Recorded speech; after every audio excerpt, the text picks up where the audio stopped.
Dude, I'm so excited. This is like,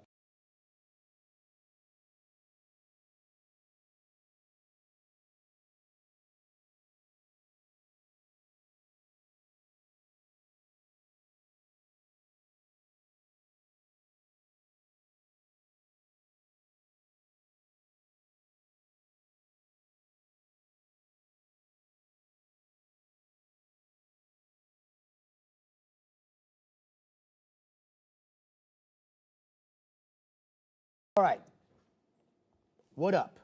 What up? Sorry, we're having some little issues. What? There's already all kinds of people on YouTube. Hello, everybody. It's a big night. It's a primary night. And I don't want to hear it. I know a bunch of people are like, where's Steve Kornacki already? The good news is Steve Kornacki is right now just over on his stream holding it down. So this is one of those other nights where I'm like, hey, this stream, not the place to be. Steve Kornacki's stream is definitely the place to be. But you're welcome to stay here throughout the the entire show, and we will cover all of the news for you. Meanwhile, Steve Kornacki he's going hard in, all of the races to watch. So we've got what's going to happen with Lindsey Graham's seat, what's going to happen with Hong, and the lieutenant governor's race, all kinds of stuff. So very, very exciting times. Let's see what's going on here. How's it going, Max Columbus? Good to see you. Nikki Hawks, great to see you. Angel, hello. Peace Bucks, great to see you. Sorry, I'm having trouble seeing the chat here, but I can see it here. Data center, be the largest. Interesting, Peace Bucks. We'll keep an eye on that. Artemis 2 on Nova? Oh, yeah. Watching Artemis 2, you're talking about the flame trench and how they obviously like the thrust that's generated, millions and millions of pounds of thrust. The thrust that's generated from a launch has to be dealt with, and the way they do that is to just issue these massive deluges. Birthday girl, what? Suzanne, happy birthday out in Illinois. Thanks so much for watching. Let's see what else is going on. Now just fire up the... I'm doing good. Writing a speech about the need for protection for student journalists. Nice. Robert, great to see you in the stream. All right, if you are new to the stream, Robert, which I believe you are, because I would never forget a 7669, here's how it works. Right now, what we're doing is we are getting ready to do the news. In about 6 minutes on NBC News Now, my show starts. And my show, when it pops up, I'll come into this little picture-in-picture. In the entire show will either be here, or sometimes we do this thing. That up there, that is the control room out of 30 Rock. That down here, sometimes it's where Lisa Crivelli sits. She's the executive producer. Today we've got Todd, and Lisa is on vacation. So instead you have this beautiful skyline of Los Angeles where we are. Now here's where it gets interesting. This is a bi-coastal team. So I'm doing the news from here in Los Angeles. That team up there is supporting me from 30 Rock, and then we've got our crew here in LA in the studio, Universal Studios. So it's a lot of fun.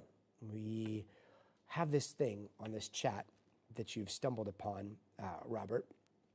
Basically, this is the only show where you can watch on the television, and you can also be in the chat, and you can be asking questions, and if you're talking about what's going on, and I see your question while we're talking to some of the correspondents. It's a great question, something that we haven't thought of, and like we really want to know too. We'll just take it from right here and then ask it to the correspondents, the experts, the people that we're talking to.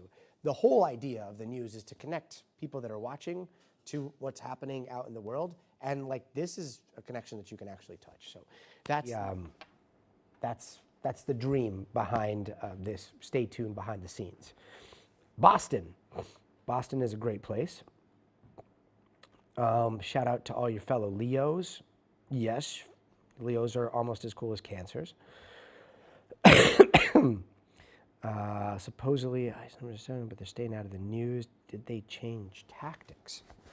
They've been changing their tactics pretty dramatically in a bunch of different ways, and we'll continue to cover that. Alan Lucas, what up? What up? Miguel Diaz, I'm from Chicago. That is the YouTube audience that is chatting it up. There's 3 different audiences that we're watching. We got YouTube, we've got TikTok, and then we've got Twitch. And on Twitch, looks like people are chatting about Kimmy K3 model. Is that right? And then let me fire up TikTok, because I haven't seen what's going down on TikTok. And then Kev, if you're listening, I think I'm gonna reset this thing because the chat isn't coming through on our little interface that we built. Let's see. Okay. Let's see. You got it. What's he saying? No, he's like, that's a lot going on. Yeah. How do you do that? Angel, I'm from Michigan. Hello, Michigan. Hello, Denver, Colorado. Hello, Chi-Town. Let's see. Look it. This is Kev. He's the man. It stopped. Okay, we're going to reset this for just a sec. It was working a second ago.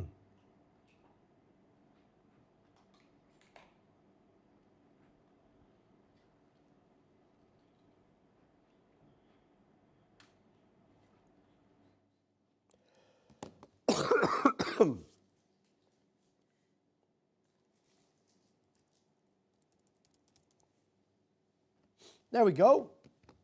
Are we back? No, I just left him up there for a second. So they weren't looking at the black screen. 2.5. 2.5 minutes already? Wow. Flew by.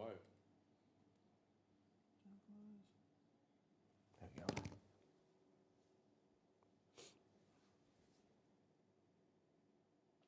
go. Nice.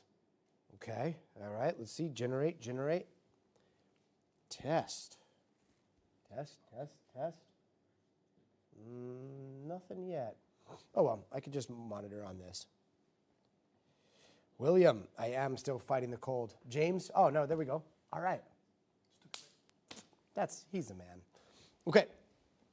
We're going to get started here in 2 minutes. Hello, James. How's it going? William, yeah, still fighting the cold. Is the worst. I don't think it's a cold. Sorry. I think it's a bacterial infection that I picked up inside of my lungs, which is blah. Peace Bucks. No, I did not. Give me the takeaways. Amy Young, great to see you. Thanks for sharing the stream on TikTok. What happened yesterday? You were here, right? Right. I think you did. Yeah, All right, so again, if you guys are just joining us for the first time, we're going to be getting into primaries tonight. It's a primary night in so many states, so we're going to be covering the latest in some very, very big races. It's going to be, there's 2 different storylines, right? There is progressive part of the Democratic Party versus the centrist moderates. That's on display in a big way again. And then the power of the Trump endorsement and what's going to happen to Lindsey Graham's seat. So here we go. Hopefully we're not going to be coughing up a lung here. We're going to go picture in picture so you guys can see how this goes. Have a good show, everybody. Have a good show, Todd. Have a good show, Big Mike. Ryan on the Ronin.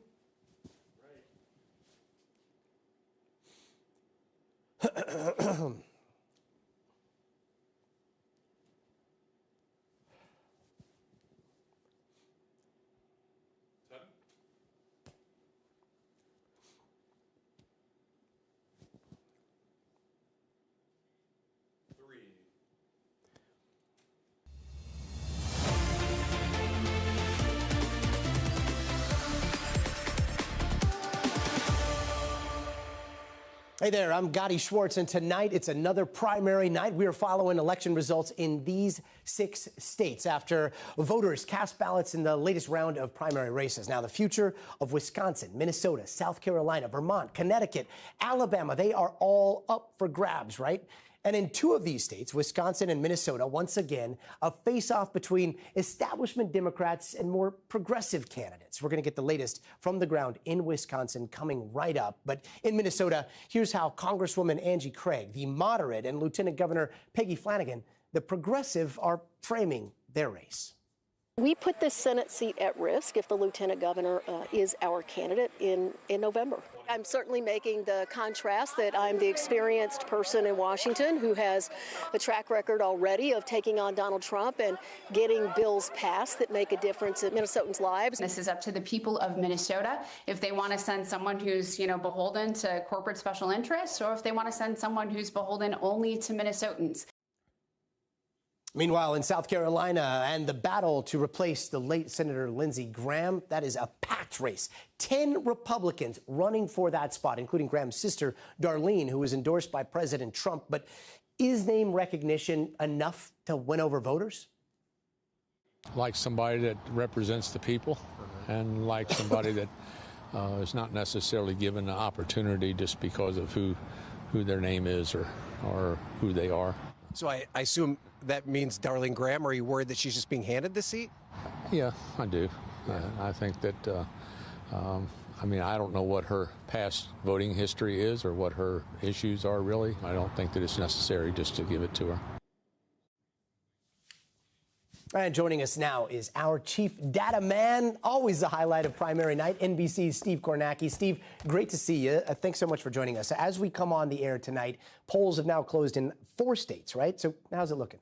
Yeah, so I think the story of the hour is right here in South Carolina. In fact, there it is, Gotti. NBC News' decision desk has just made an important declaration in this race, and that is that Darlene Graham, the sister of the late Lindsey Graham, appointed to his Senate seat and now running in this special election. Our decision desk has now projected that she will advance to the runoff. This is a Republican primary. The top 2 candidates make it into the runoff, which will be held 2 weeks from tonight. This has been, if you've been watching for the last hour, not a big surprise just in terms of what we've been seeing, which is that there's a breadth of support for Graham here. She's not running up massive numbers anywhere in particular. She's just consistently running either in first or second place pretty much in every county that's reported. And there are some indications, too, with the latest votes that are coming in, that this number, she's at 31% statewide, that it may be on its way up, that it may improve, may boost her, into the mid-30s or so before all is said and done. And so the question now becomes, Gotti, look at this. If she's going to advance to the runoff, who's she going to run against? Russell Fry, Congressman, or Ralph Norman, Congressman? Look at that race there for second place. 19,885 right now.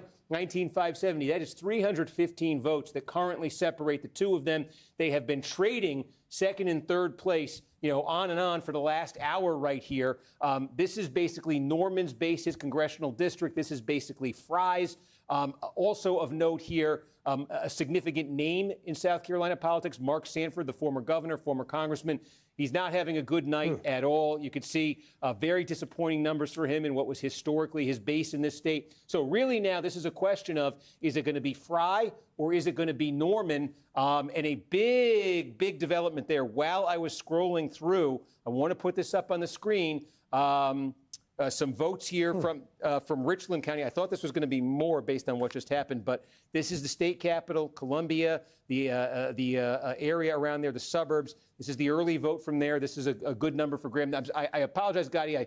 I thought this county was going to tell us something that it didn't, because what just happened, as you can see, is that Fry, with an update of votes that we just got, Adam, you know where that was? Aiken County. Okay, this is a big one. Okay, this is really, Gotti, the most complete picture we have from any county in South Carolina right now. This is Aiken County right there by the Georgia border. It is nobody's natural base. We're saying these are members of Congress. Nobody in the race represents this county. And there's Russell Fry winning it. This is an important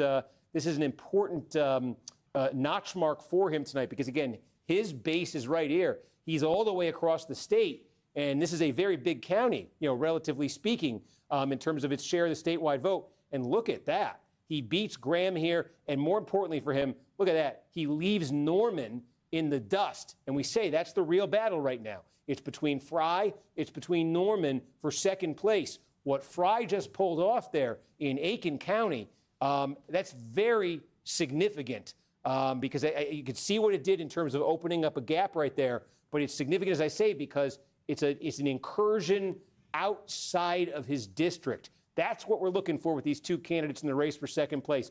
Who can post the numbers outside their district? Whoever does that better is going to get that second place spot. Well, then Norman has some chances to match that. We'll see if he can. Steve, and just a quick timeout for all of us that are outside of South Carolina. This is one of those states where, this is a special election, right? Somebody's got to get over 50% of the vote to cinch it, or they've got to go to a runoff. So we're really looking at Darlene Graham versus somebody. I know that it looked like you could scroll down. Russell Fry, Ralph Norman. Can you give us a little bit of a scroll here? Because I think one of the big questions isn't just who's going to finish number 2. It's also what is the anti-Graham coalition, if there is one, possibly going to look like when the dust settles here? Does it look like somebody is running away with it, or do you see the numbers kind of evenly spread there? Well, this will be the question coming out of tonight when we figure out who is second place here, and it'll be Graham versus, let's say if it were Graham versus Fry, the immediate question becomes, okay, what does Ralph Norman do? Does he choose to endorse one of those candidates, right? What does Mark Sanford do? Does he choose to endorse one of those candidates? Mark Lynch, he ran against Lindsey Graham in a primary earlier this year. He has a much smaller base, but what would somebody like him do? What would these candidates and what would the other political leaders in South Carolina do? Would they, after tonight, if Darlene Graham does finish, as is very possible here, somewhere in the mid-30s, would they say, okay, that's an impressive showing, and we want to get behind you, and we want to unite the party right now? Or would they look at that and think, well, that's a weak showing, we want to get behind Fry, or we want to get behind Norman? So we saw this in the gubernatorial primary in South Carolina just a couple months ago, where Donald Trump had endorsed a candidate who finished first, just like this, but didn't come anywhere close to 50%. So there was a runoff, and that Trump-backed candidate, it was a weak first place. And what happened was, as soon as that primary was over, all of the other candidates united behind the second place candidate, who then won the runoff. So that's the immediate history here in South Carolina, is how would a Graham first place finish be viewed tonight? Would it be viewed as weak and vulnerable, or would it be viewed as convincing and reassuring and get the party to sort of double down behind her over the next 2 weeks? And that runoff, that's, pretty quick, right? They're just a couple of weeks away? 2 weeks, yeah. No, this, they really truncated this really quick in South Carolina. Yeah, Steve Kornacki, so much more to check back with you on. Thanks so much. And we'll be coming back to you as we get more calls. Now let's go to NBC News Chief Capitol Hill correspondent Ryan Nobles, who's in South Carolina. Ryan, Darlene Graham, she obviously comes with some immediate name recognition.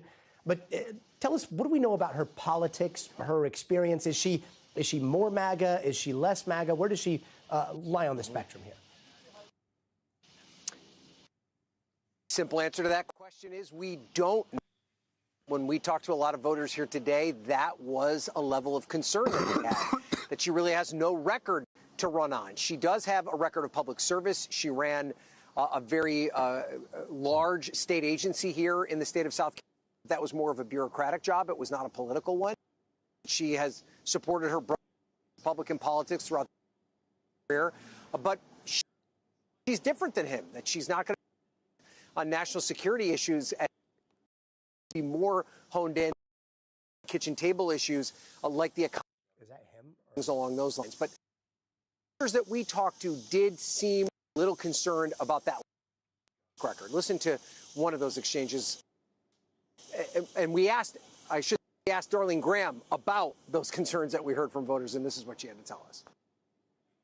I've worked for 30 years for the state of South Carolina. I ran a state agency. I turned it from a struggling agency into a national model. I think that's great experience to bring to the table. Critical thinking skills, ability to lead and make good decisions. So I think I have excellent experience. I'm not being handed this seat. I realize that I have to earn voters. So I'm working really hard to do that. And that does appear to be at least somewhat successful here tonight. It doesn't look like she's going to cross that 50% to win the nomination outright, but she is clearly the front runner, and she is the first candidate that we can safely say will appear in that runoff in 2 weeks' time. The question, Gotti, is will she be able to coalesce of people that chose not to vote for her but pick some other candidate? I'm sure that having President Trump's endorsement in her back pocket, having that connection that she has to her late brother, should help her in 2 weeks. There's going to be a very, very here over the next couple of weeks, and there's no guarantee as to who's going to come out on top. Ryan Nobles, thank you so much. Let's bring in Wall Street Journal politics reporter Sabrina Rodriguez now to talk a little bit more about the big picture when it comes to these primaries. So we've seen this inner battle within the Democratic Party between progressive candidates, the established candidates. Which way do you see tonight, beyond South Carolina here, when it comes to some of the Democratic races and the future for the party? Do you see some of the victories that we've seen so far as runoffs or potential trends? I mean, I definitely think we're seeing a trend now. You know, I think we've been having this conversation around the future of the Democratic Party and the direction of the party for several years now. I mean, this could go back to when Bernie Sanders first ran for president. But, you know, in the last few months, coming off of, I think, the New York City congressional primaries and the wins that we saw there, there's been a big real question about, okay, is this something that is just happening in these deep blue seats in these areas that, oh, Democrats are naturally going to win, or are we going to see these progressive candidates winning primaries in competitive states? Last week, we saw progressive, Abdul El-Sayed win in Michigan. Now, tonight's another huge test, especially when it comes to the Wisconsin governor's race.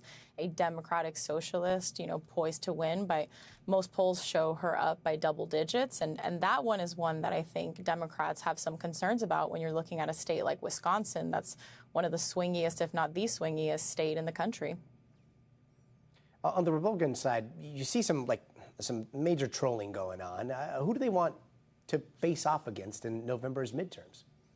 Oh, they'd love to see Francesca Hong be the candidate. I mean, we've seen the Republican Governors Association has pretty openly talked about her and sort of them feeling very confident about how they could beat her. A super PAC associated with the RGA has put millions of dollars on ads that seemingly support her and sort of kind of signals that they view it as a good fight. But even Democrats themselves, I mean, you see some of more moderate Democrats in the state, including the incumbent Governor Evers himself, expressing concerns about her electability come November.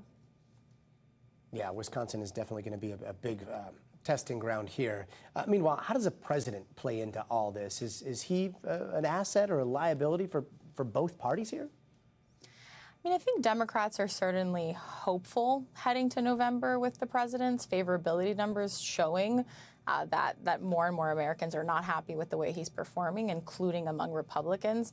I mean, it's no secret that affordability is the top of mind issue for voters across the country. That is one of the things that we've seen some of these progressive candidates really successfully campaigning on. Of course, there's also the war in Iran and sort of the question, the back and forth on a daily basis of where that stands and where that's heading. So Democrats are certainly still feeling some level of optimism heading to November and feeling that they can flip the House and that they have the opportunity to potentially flip the Senate as well. Now, for some of these more establishment moderate Democrats, there's certainly some concern that they might squander their opportunity in states like Wisconsin or Michigan with these more progressive candidates. And that's sort of emboldening then Republicans thinking that they have a better shot. But right now, I mean, when you look at the polling around the president of the United States today, it certainly doesn't look favorable for Republicans. And there's more and more frustrations brewing even out in the public around his performance and what issues he's focusing on and not. Yeah, we'll really appreciate your insight, and we'll be checking back with Wisconsin and all the other primary states a little bit later tonight. Thank you so much, Sabrina. And tonight we are also learning a whole lot more about the time that President Trump pulled this last-minute Air Force One switcheroo in Turkey last month, and the description sounds straight out of a movie. Our team confirming that President Trump was whisked from his old Air Force One onto a military plane in a catering truck after what U.S. officials are calling an extremely serious and immediate Iranian threat to kill him. Now, here is how it all went down. First, you've got the setup. Remember the president, in view of the public on July 8th, going up the stairs into the old Air Force One in front of all the cameras in Turkey after the NATO summit, which was already odd because at the time he said he chose to take that plane for old time's sake instead of the new Air Force One, which was the plane that was gifted by Qatar. Now, remember, there were all kinds of concerns about that new plane and whether it had the security measures that the old plane had. But then you get to this head fake. This is the catering truck head fake. It gets very Hollywood real quick. You see that catering truck right there. The president secretly got off Air Force One, got into that catering truck, which then took him to a smaller military plane close by. Then the old Air Force One leaves for the UK with some White House staff and the journalists who travel with the president still on the plane. The reporters have no idea that this happened. And then the president flies to the UK. He secretly gets back on the old Air Force One, then switches back to the Qatari plane for the final leg home. So what is the White House saying about all this? Not too much. In a statement to NBC News, they say in part that there are many enemies of America who have their sights on the president and that we use every tool at our disposal to address those threats. And let's get right to NBC's chief White House correspondent, Garrett Haake. Garrett, we thought this was confusing before with just the two different Air Force Ones and all this happening with a bunch of journalists on board. Like, how did no one on the plane notice? Gotti, I was on this trip, but not on the plane, and we knew that something was up really the whole day. The president's explanation of why he was switching from the new plane back to an old plane didn't really make sense. We did not anticipate what ultimately ended up happening at this airport. And for folks who don't know about this process, basically the way it works, so the press pool, about a dozen reporters, would get there. They watched the president go up the stairs into the plane, and then the reporters had to go up a different staircase to get into their section, which is sequestered in the back of the plane. It was during that time, we believe, as this video is showing, that the president got into that catering truck and scooted on down the tarmac to another plane. Reporters are kept separate during the flight. They might have seen other people on the plane, perhaps coming and going. We know that senior staff, basically everyone who was supposed to be on the manifest, including Secretary of State Marco Rubio, Secretary of the Treasury Scott Bessent, stayed on what became the decoy plane. Reporters were none the wiser, in part because of another thing you may have noticed on that video there. All the window shades were drawn on the plane when reporters got there. That's a security measure. It's unusual, but not unprecedented. And it would have made even anyone who got on the plane have a hard time seeing the president move to plane number 3. You got to imagine, though, like at least some of the senior staff, they might have known about what was going on. The journalists on board, it's a weird one because, I don't know, did it seem like those journalists and Marco Rubio and the others were on Air Force One, kind of like sitting ducks? Yeah, look, I mean, the senior officials, the cabinet secretaries, other officials on the plane knew what was going on, but our reporting is that not every staff member did, and certainly none of the journalists knew what was happening here. I had one official who was on that trip tell me that if you work for the White House, you sign up for this kind of risk. Reporters, obviously, we signed up for a certain degree of risk, but the reporters weren't told specifically what was happening here. And when they tried to ask the president about it later in this same trip, once they were back on the new plane, even then he didn't provide much clarity, although both of these answers we're about to play are instructive in hindsight. Listen to this. Do you know why they had us close our window blinds? That was not usual. Well, yeah, because you're, probably on a dangerous flight because of the sleaze bags that we have to deal with. So you think that Iran was possibly thinking, trying Well, I mean, if they asked you to close your windows, probably they feel that way. They didn't ask me to close mine, but if they did, I would have done it. No, these are sick people. So I could see something like that. I didn't know they did that, but I could see something like that. Were you aware of any credible threat by Iran against Air Force One? Well, I have a threat all the time. I'm number one on their list before you. But if I go, you go, right? Gotti, the true parts of the president's first answer there are instructive. He said you were in a dangerous place, essentially, with this plane, which is why you, the reporters, had to lower your window shade. He didn't say we. He also said they didn't ask him to lower his window shades. He was on a different aircraft. And yet when he said, if I go, you go, that, you know, again, all of this, hindsight being 2020, very illuminating. Meanwhile, like, as much as we think that this is crazy, and it does seem like very uncharted territory, we've seen sleight of hands happen with maybe not like so much going on in the world, but with something like this before, right? Yeah, I mean, there are different versions of similar things, although the combination here, I think, is unprecedented, at least in our research. Candidate Trump, back in 2024, actually did a very similar plane switch because of a different Iranian threat during the fall campaign, where he got on Steve Witkoff's plane instead of that big red and black and gold Trump plane that we were all familiar with, and that plane flew as a decoy to an event last fall. I don't believe there were any reporters on that plane. That wasn't his practice. Typically, when presidents want to do this kind of thing in secret, they do it with a small group of reporters who are embargoed on what they can report until the president gets out and back safely. Think about when President Biden went to Ukraine, for example. He took a very small group in, and they couldn't report on anything until they were safely back out of the country. Yeah, Garrett Haake at the White House. Garrett, thank you. And for more on this, let's bring in NBC News law enforcement analyst Evie Pomporis. Evie, great to see you. Just level with us here. Like, this is a difficult one because, you know, drastic measures seem to have been taken with this catering truck. But at the same time, like Marco Rubio, those journalists are still on the plane. Like, how serious of a threat level was this? I think the intelligence coming in and the threats towards the president are significant. Even the director of the U.S. Secret Service reported something like a 40% increase on threats. So you're dealing with a lot of things happening, and they're happening fast. So it's quite possible that this decision was made last minute, given what they received. So I think the threats, first of all, are ongoing.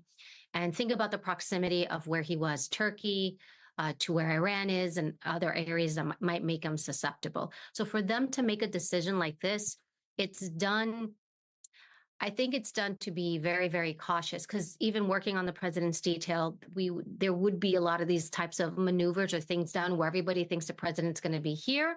You don't tell anybody, and to include some of the Secret Service agents. So things like this have been done. A big reason that they are done is to prevent leaks. And I suspect that the reason why you're not hearing a lot from the White House or others is because they don't want to reveal the information. And I don't think they're doing it to be deceitful.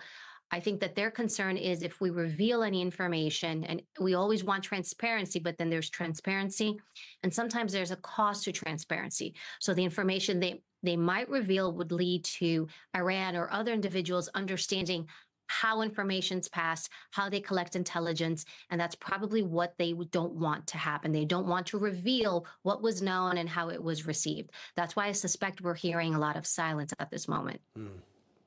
Interesting. You were talking about having to do this very quickly. Like, does the Secret Service get creative on the fly here with something like a catering truck, or is there like a very long list of different options or tactics that can be used that are a sleight of hand?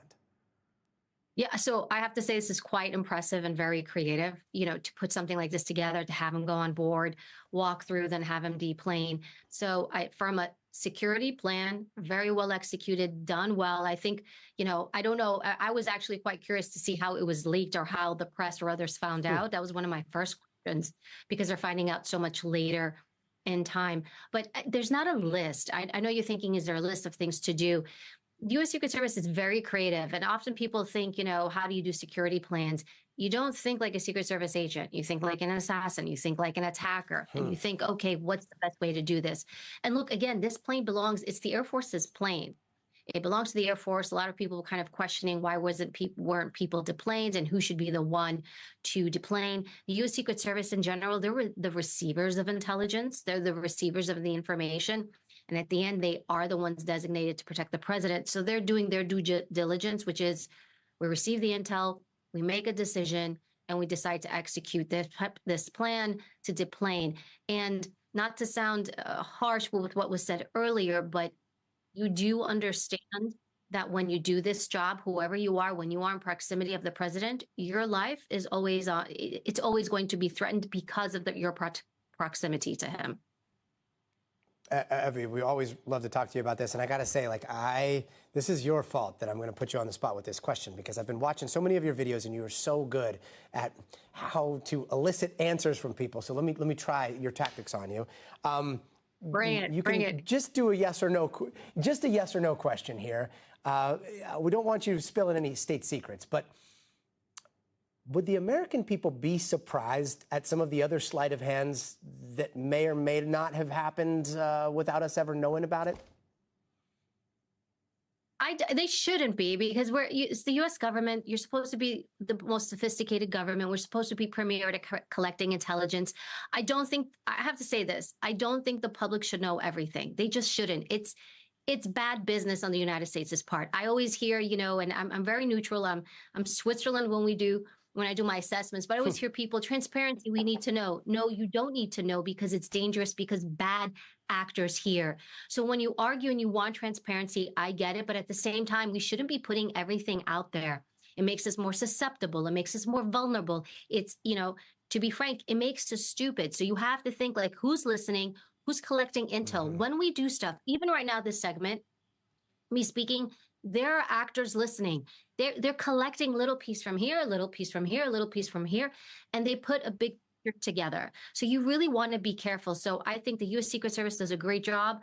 I think the government in general, it's premier, and we should be 1, 2, 3, 10 steps ahead of everybody else, just if we're going to be the United States of America and operate at this level. And that's why we will get lots of context. It wasn't a yes or no. Yeah, lots of context, lots of insight, but no state secrets from Evie Poumpouras. I always appreciate you stopping by. Thank you so very much for all of your insight on this. And some breaking news coming out of Connecticut. NBC News can now project that Ned Lamont is the winner of the Democratic governor's primary race, beating out his opponent, Josh Elliott. Let's go back to NBC's Steve Kornacki. Steve, is this a surprise? What should we know now? Yeah, no, I think it was pretty expected here. We were saying there's a bit of irony in this for folks with a long memory that Ned Lamont launched his political career as the insurgent candidate of the left against Senator Joe Lieberman. That was 20 years ago in 2006, and it's come around enough that Lamont, now seeking another term as governor, faced an insurgent candidate from the left here in this primary. But Lamont really no problem here, surviving it, a 2-to-1 margin here. NBC News has already declared him the winner. But within Connecticut, there's another long-tenured incumbent, a much longer tenured incumbent, who I think is in some serious trouble right now. And I'll call that one up on the screen. It's right here. John Larson, the congressman from Connecticut's 1st District. It's based in Hartford, although this district sort of has tentacles extending in a bunch of different directions. But Luke Bronin, the former mayor of Hartford, who already secured the endorsement of the Connecticut Democratic Party in this race. That was a very ominous sign for Larson. Now the vote is coming in slowly, but it's been coming in consistently. Different parts of this district. No surprise in his political base of Hartford, where he was mayor, Bronin leading there. But I mean, you can get out here, small towns far away from Hartford, suburbs of Hartford, well-to-do suburbs. Across the board, you're seeing Bronin put up very encouraging numbers here. So I think Lamont survives in the governor's race, but essentially a 28-year House incumbent, John Larson, he was a member of the House Democratic leadership from 2006 to 2014, I believe, in big trouble right now, deep trouble. Latest from Connecticut there. Steve Kornacki, we'll be checking back with you in a little bit. Thank you so very much. And tonight, a race for survivors in Colombia after that powerful 7.4 magnitude quake. That death toll now over 200 people. Thousands are still missing, with more than 150 structures collapsing so far that they know of. Right now, the clock is ticking as crews try to pull people from the rubble, like this dramatic rescue captured by a local news crews of a 6-month-old baby and her mother. And here, firefighters forming this human chain to pull a man to safety. People from all over have been streaming in to join the search, using anything they can to try to dig through that rubble. Listen to this. Aquí realmente lo único que puede salvar al pueblo es el mismo pueblo, nadie más. Y estamos cruzando dedos, esperando una esperanza de que pueda haber de pronto alguien con vida. Lo último que se pierde es eso, la esperanza. Well, let's bring in George Solis, who's in Cali, Colombia tonight, one of the hardest hit areas. George, what have you seen out there? Gotti, we've seen destruction, despair, and little glimmers of hope. We've been outside of what used to be an apartment complex where an army of first responders and volunteers have been digging through the rubble, moving some of the heaviest pieces by hand, some of them using buckets to scoop them into trucks, some coming here to make sure the roads are clear so that heavy machinery can come through. This has been an all-hands-on-deck operation. People have been working around the clock. We have spoken to survivors who are actually here on the ground right now, telling me that this is about all Colombians being united, having a united front through this tumultuous time for Western Colombia after this horrible and horrific earthquake that caught so many people off guard. We had the privilege of speaking with some of these survivors. Here's what some of them told me today. ¿Qué afortunada se siente que escapó? No, pues volví a vivir, gracias a Dios, es una nueva oportunidad que le da Dios de vida. Las cosas materiales se consiguen, pero la vida no. La vida no. Yeah, Gotti, you'll notice there is a lot of people here, some of them onlookers, but a lot of these people looking to volunteer because they want to be a part of any rescue that may happen. There are times when this whole area gets quiet because they want to make sure that all of these first responders and volunteers are able to hear deep within the rubble in case there is someone that can be found alive, Gotti. Yeah, I mean, those rescues are such miracles, and that woman's perspective is everything. Heartened to see some of the heavy machinery behind you and in some of the video that we've seen. Has it been hard to get resources into some of these areas, or is this very different than what we've seen in Venezuela?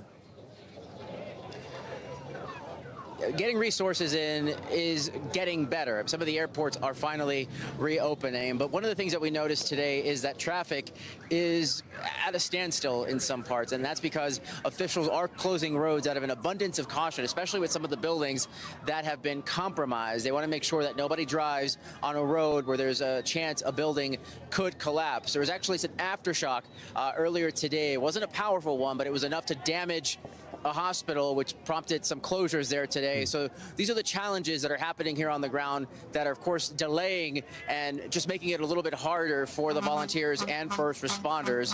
And again, obviously, when you have hordes of people on a street right now, that leads to some closures. But more resources are getting in here.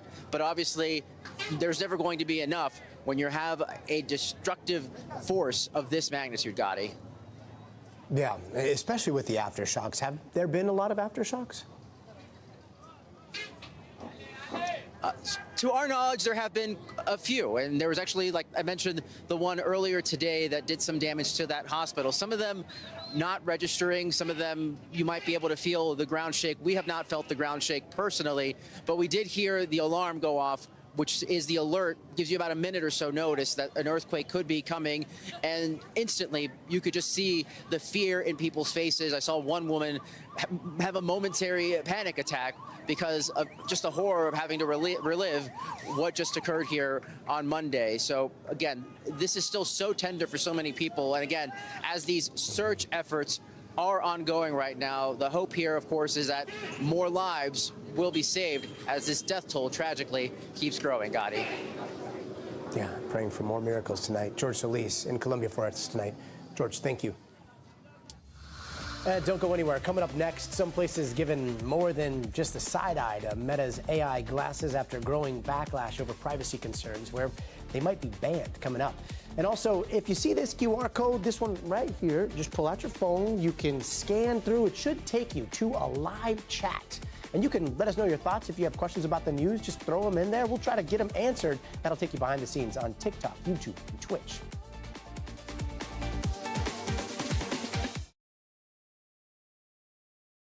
Hey, we got 2 minutes. 2 minutes. We got 2 minutes, guys. Oh, Boston. Evie. she is awesome. She is awesome. She is like, this is one of the best parts about this show. Like, where else do you get a chance to have conversations with former Secret Service agents or correspondents, or, we're hearing about what's happening in Colombia right now, and you've got George Solis right there, standing in front of where these rescues are happening and describing the way that people go quiet when they're making those rescues happen. Like, that's what we're trying to do with this show. We try to take you to where the news is happening, connect you with the experts that know the ins and outs of how things work. I don't have all the answers, but the whole goal of this show is to connect us to the people that we can ask the questions to. And that's why I always appreciate seeing those questions come in from the chat. So if you guys have questions to throw in here, feel free to put them in, and I will try to get them answered right here. I used to watch you all the time on Snapchat, Andrew.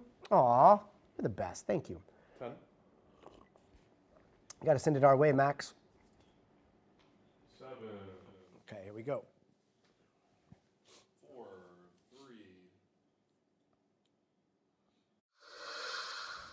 Hey, welcome back. We are less than 30 minutes away from polls closing in Wisconsin, where a topsy-turvy Democratic governor's primary has now come down to an ideological clash over the future of the Democratic Party. We've got State Representative Francesca Hong, a Democratic socialist, facing off against moderate David Crowley, the current Milwaukee County executive, who is the endorsement of the outgoing governor there. But this race has had so many twists and turns, it's hard to keep track of. Crowley actually suspended his campaign back in July after struggling in the polls. Then, in a shocking move, the former front-runner, Lieutenant Governor Sarah Rodriguez, she dropped out after a campaign finance scandal, leading to Crowley jumping back in, trying to take on Hong as a last-ditch effort to stop her growing momentum.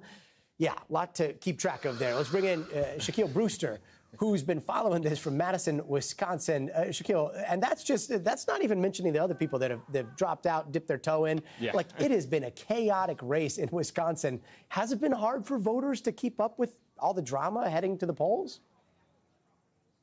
God, it's been hard for me to keep up with all the drama, but it's not about me. When you listen to the voters, none of them have been too confused about the ups and downs, the twists and turns that you just went through. I'll tell you, though, that they were very hesitant before coming in. Many of them stressed out about the decision that they ultimately had to make when they came into the polls. Many of them described it as a battle, so to speak, between their head and their heart. For many of them, for Francesca Hong, she is a Democratic socialist. Many of them support her policies, things like universal child care, free school lunches, increasing taxes on the wealthy to pay for many of those proposals and policies. But they don't know if a Democratic socialist can win in a state like Wisconsin when you get to November. And that was something that David Crowley has been taking advantage of. That has been one of his main points and appeals to voters. I want you to listen to my conversations with folks as they were leaving, as they just cast that ballot, and as they processed this all in real time. We have a divided household. Yeah. I mean, I voted for Francesca Hong. I really think that she has a great platform for talking about universal health care, talking about universal child care. I voted for Crowley because I am a risk-averse person. And I really was reading a lot about, like, who has the chances to beat Tom Tiffany in the larger election. Gotti, there have been so many different frontrunners at different points of this race. We really only saw Crowley having that momentum once you saw the then frontrunner Sarah Rodriguez drop out of the race, and then the former lieutenant governor, who was the Senate nominee in 2022, Mandela Barnes, you saw him drop out. That is when you saw this field really start to coalesce around Crowley, and you have those clear lines. The question is, did that happen too late for some voters to really stop Hong's momentum? We'll have an answer for that any hour now, Magadi.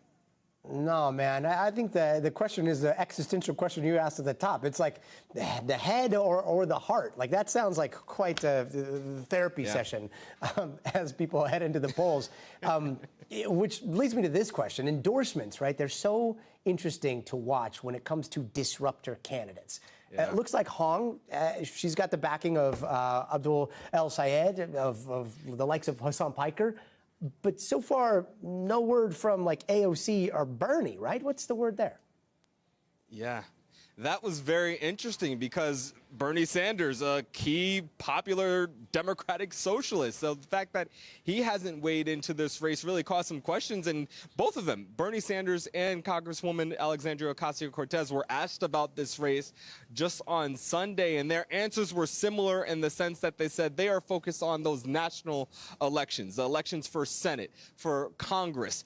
They're not too concerned, or they're not focused or prioritizing statewide elections because there's different political landscapes there. But their absence from the race, their absence from endorsing in this race is notable. Hong was asked about that yesterday. She still praised them and their influence, but it is something that did turn a couple of heads as people were observing the dynamics of this race, Scotty. Shaq Brewster covering it all. Thank you so much. We'll probably be checking back with you in a little while. Thanks. And coming up, fan conspiracies are swirling that a substation near the 49ers practice facility could be contributing to a number of player injuries. But scientists are calling a timeout on that story. We're going to have Dr. Akshay Syal join us to break it all down. Clear for 90. Clear for 90. All right, here we go. Stand at the desk. All right, what did I miss? Boston, thanks so much. Max Columbus, that's what I've been working on. It's not published yet. We can't wait to see when it publishes. Binks the Cat, are you talking about races where, you know, they're having to face such an existential question? Such a radically different, you know, spectrum of options here. Interesting stuff. SML, internet went out. Oh, no. Oh, I'm sorry. Sorry to hear about that. Is that like a Florida thing? Man, also, we didn't even talk about this. Like Verizon this weekend here in Los Angeles and around. Did you guys have that? Dude, I thought it was, yeah. The internet went down and it was touch and go for a little while.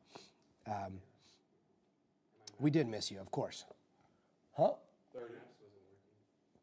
Yeah, maps wasn't working, phones weren't working. There was a time here in LA where Verizon went down for a lot of people, and it just went into SOS mode, so a lot of people were wondering what was going on. And it was apparently an outage caused by some vandalism. So, but you know what we got? We got Akshay Syal coming up with some conspiracy talk. So this is going to be fun. Niners fans, especially for you. Here we go.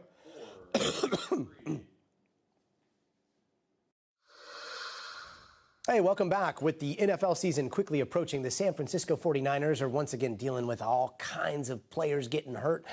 This time, though, there is this conspiracy theory that is floating around saying that electricity might be to blame. Follow me here, because this is what the logic is. The injury list is long right now. It's about 20% of the team. And parts of the internet think it has to do with a certain electric substation near the team's stadium and practice facility. That's the power facility, right? They say high levels of electromagnetic forces weaken soft tissue. But the team apparently commissioned an independent report on all of it. They found the substation conspiracy is a, quote, big nothing burger. Let's bring in the one and the only Dr. Akshay Syal to talk a little bit more about this. So, Dr. Syal, the soft tissue damage and substations, like, is that an actual thing? Is there anything to this? You know, Gotti, we first heard about this conspiracy several months ago, earlier this year, really, when the players started to get injured at higher rates, especially with the 49ers. You know, it became an inside joke among players that there may be something, to this substation that's nearby to the stadium. A couple things, to note for this.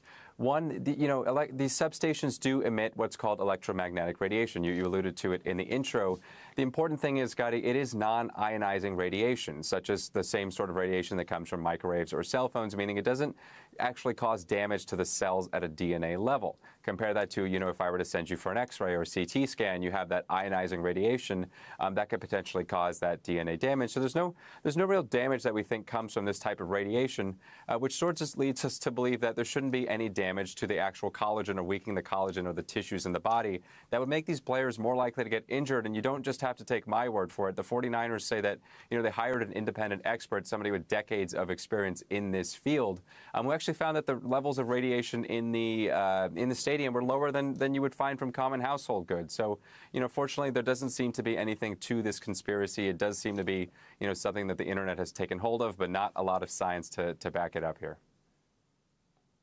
Humans, though, we are wired to see patterns, and we're wired to see outliers, and like a whole bunch of injuries for the 49ers, right? I know causation and correlation is always, I mean, we talk about it all the time.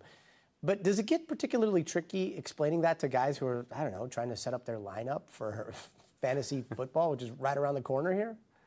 Asking for a friend, are we? No, it's...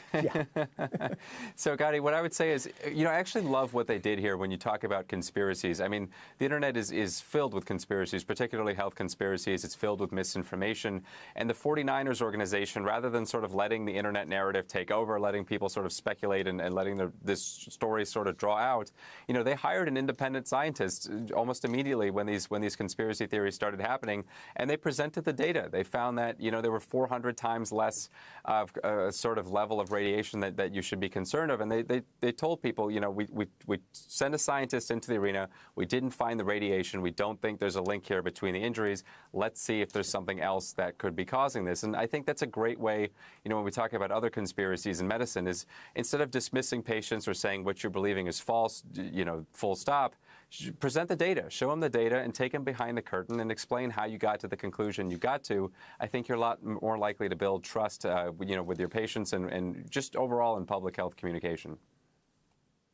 Until somebody says, yeah, but that scientist probably used electricity to do their report, so they're biased. It's a weird time that we live in, but I always appreciate being able to call you up and have you set us straight. Dr. Akshay Syal, good to see you. We'll be right back after this break.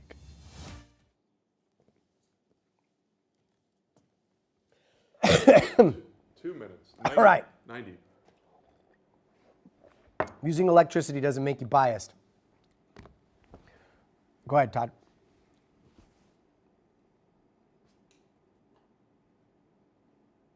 Okay. Oh, wow. Settled. Ralph Norman? Okay, perfect. Cool. All right, you guys are hearing this first. You hear that stream? Go ahead. 1 minute.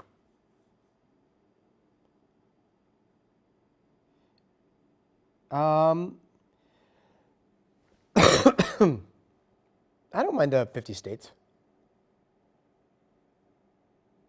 Yeah. Because we're at 47, so we're going to go to Kornacki right now, right? And then we're doing meta glasses. Okay. Yeah, let's see. Yeah, I think we'll see how long we go with Kornacki right now. How much time do we have for the e-break?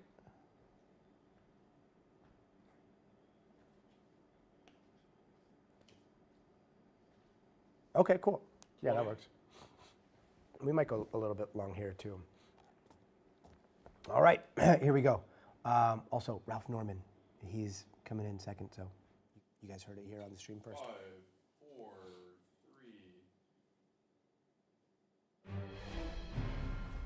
3. And some more breaking news out of South Carolina. NBC News can now project that Ralph Norman will advance to the Republican runoff election for the open Senate seat there after Lindsey Graham's sister Darlene already advanced a little bit earlier tonight. Let's go to Steve Kornacki over at the big board. Steve, this is a pretty decisive call, relatively early, right? Yeah, I mean, look, you could see here, Graham, I think the story for her is that she wasn't dominant anywhere in the state. It's just consistent. She was running either in first place or second place in basically every county. And you can see here, I think, still some vote to come, but probably going to finish with about a third of the vote in this primary. Meanwhile, Ralph Norman, who's going to oppose her now in the runoff, which will be held 2 weeks from tonight. He's a congressman. His base is right there in the Charlotte suburbs, Rock Hill, York County, this area. And what really did it for him was he expanded his support, as you can see here, across the upstate. This is going outside of his congressional district. And this region it's one of the most deeply conservative areas in South Carolina, very religious, evangelical, fundamentalist. And Norman put up very, very big numbers here that separated him from the rest of Graham's opponents and are going to put him into this runoff. So the question now, obviously, Gotti, becomes, look, this is a 2-week campaign. How do all the political leaders in South Carolina, how do political leaders in the Republican Party nationally, and, of course, how does President Donald Trump, who endorsed Graham, how do they all react to this? How do they react to her finishing first, probably with about a third of the vote, to Norman being the opponent in the runoff? Are there forces in the party that now say they want to get behind Norman and make this a real fight?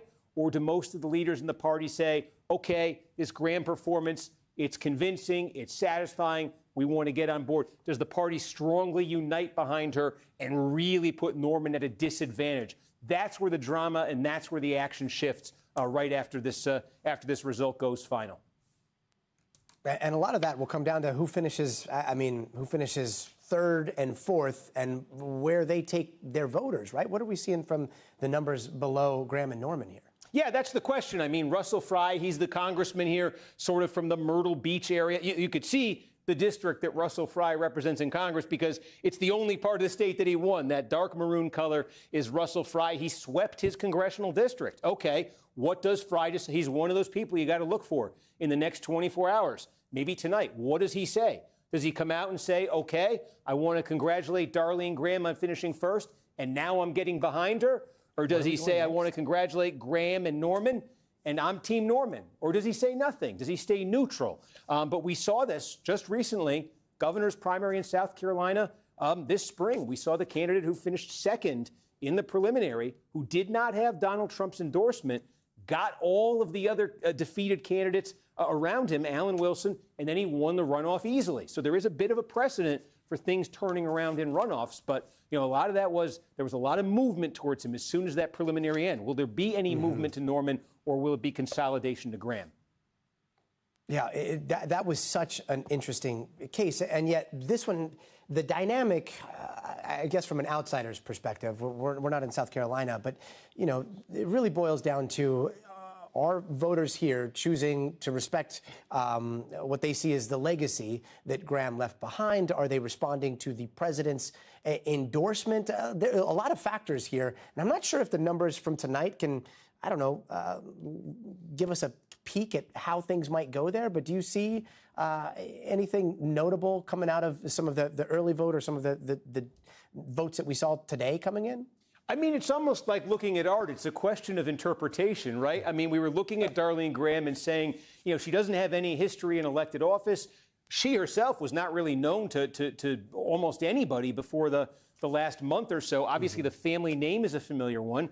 Lindsey Graham had his own, you know, sort of issues with parts of the Republican base famously throughout his political career. So there's certainly mixed feelings among Republicans, you know, historically about the Graham family name. So nobody really quite knew what to expect from her as a candidate, you know, with Trump's endorsement too, obviously hugely helpful to her. But what does that mean? When you're looking at about a third of the vote in a crowded, competitive primary here for somebody with that kind of a background, is that an impressive showing? Does that inspire confidence? I think that's why I'm saying these next 24, 48 hours are so interesting because, you know, everybody's going to get to look at this piece of art and render their interpretation, and then that will kind of decide what the tone is for this runoff. Art is in the eye of the beholder. Steve Kornacki, thank you so very much. Let's go to NBC News Chief Capitol Hill correspondent Ryan Nobles in South Carolina right now. Ryan, so the runoff election between Graham and Norman, does that surprise you after talking to voters? No, actually, this is what I expected, Gotti. I guess easy for me to say now. But yes, I thought the two leading candidates would be Darlene Graham and Ralph Norman, and that does appear to be the way it's all going to shake out. And I do think it sets up a fascinating runoff here over the next 2 weeks. There are a lot of layers to this contest between Darlene Graham and Ralph Norman. The most obvious one being that Darlene Graham has the endorsement of Donald Trump. I expect she will continue to have that endorsement during the runoff. And Ralph Norman has an uneven history with President Trump. He is a Freedom Caucus guy. He is as conservative as they come in the House of Representatives. But he does have this weird part of his background where he endorsed Nikki Haley over Donald Trump in the 2024 Republican primary. And that's something that Donald Trump hasn't forgotten. Now, obviously, there was a deep connection between Ralph Norman and Nikki Haley because they were both from South Carolina. She was the governor of South Carolina. But Donald Trump tends to not look kindly on folks that aren't loyal to him 100% of the time. So that, I'm sure, is something that's going to be brought up time and time again by Graham as she leverages that endorsement of Donald Trump and takes it to the finish line. It is significant, though, that despite all of the win that she had at her back, currently sitting in the seat that her late brother held, the fact that she is her late brother's sister, the fact that she had the endorsement of Donald Trump, that she couldn't get over that 50% threshold. And as you've been talking with Steve throughout the night, it will be interesting to see which way this group of voters that chose not to vote for Norman or for Graham, which way they will end up going. You know, when we talked to her earlier today, she really, at least tried to respond to some of the concerns that we heard from voters about her lack of experience, about this idea that she's just being anointed to this post. And she promised that she was going to work for every single vote and that she felt like she had the wherewithal and the knowledge to take on a job as big as this one. So I do think, even though we did get some clarity here tonight, the next 2 weeks could tell us a whole lot more about where the voters of South Carolina are when it comes to this Senate race, Gotti. Ryan, I think this is so on point there. Again, this is not a runaway with this race. Did you hear that from voters? Were some of them uncomfortable with the idea of her, being elected to a post that comes with 6 years after the limited experience that she's seen so far? Yeah, it's interesting when you talk to voters, we didn't find anybody that didn't like Darlene Graham, that didn't think she was a good person, that didn't think, that didn't, empathize with her situation and losing her brother so suddenly, somebody that she had such a close relationship with. There were some that we even spoke to that thought she was a responsible and appropriate choice to be the placeholder for this seat through the balance of his term to the end of the year. But there is this question about whether or not she has the chops to take it on for the next 6 years. And it's likely, because South Carolina is such a Republican state, that whoever emerges from this runoff will take this job for the next 6 years. And when you look back, senators from South Carolina sit in these seats for a very long time. You remember the name Strom Thurmond. He had that seat for a very long time. Lindsey Graham replaced Strom Thurmond. Lindsey Graham was in that seat for 2 decades.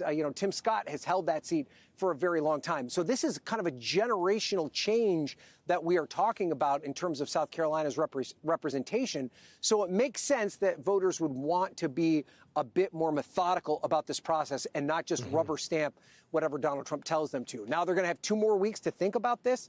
They've got now at least a small semblance of a voting record from Darlene Graham for the very small amount of time that she has spent in the Senate. She's had an opportunity to talk more about what she cares about. I will say this, Gotti, which I think is important.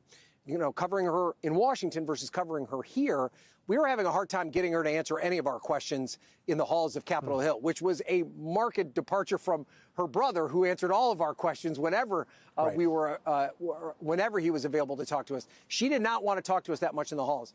Here in South Carolina, you do get the sense that she's feeling more comfortable answering reporters' questions. In this gaggle that we had earlier today, she answered every tough question that was thrown at her about her positions, about this idea that she was being anointed, about what it means for her brother's legacy.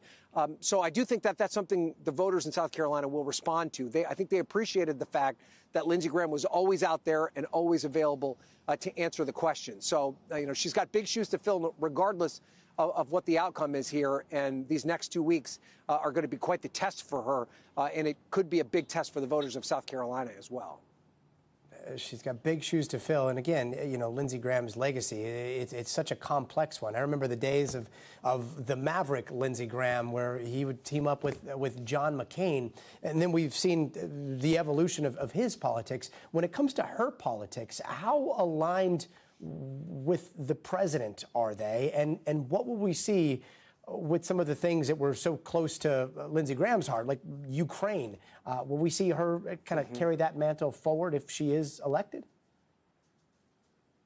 So we're getting a small glimpse into that, Gotti, but admittedly, it is a very small sample size, and it's definitely something that has voters here a little concerned, because she doesn't have much of a track record from which to draw from. But we do know that she continues to align herself with President Trump. She says she supports his agenda. She will continue to support him and his agenda. The first piece of legislation that she pushed through was a Russia sanctions bill that had been languishing in the Senate.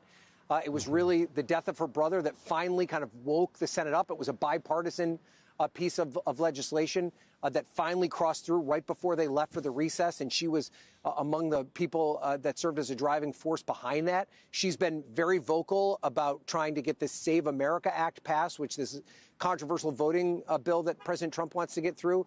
But for the most part, she is a blank slate, and there isn't much to go on here other than what she tells us. And I think that is part of what these next 2 weeks will be about for South Carolina voters. Yeah. We'll see what happens in the runoff. Ryan Nobles, thank you so much. That's going to do it for us tonight. I'm Gotti Schwartz. We'll see you here tomorrow. But until then, stay tuned to NBC News Now.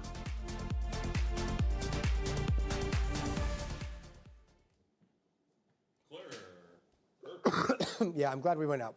Politics. All right. Okay, that's the show, everybody. We'll see you tomorrow. Also, you should join us because we're going to be doing special coverage on the eclipse. So tune in then. Hasta.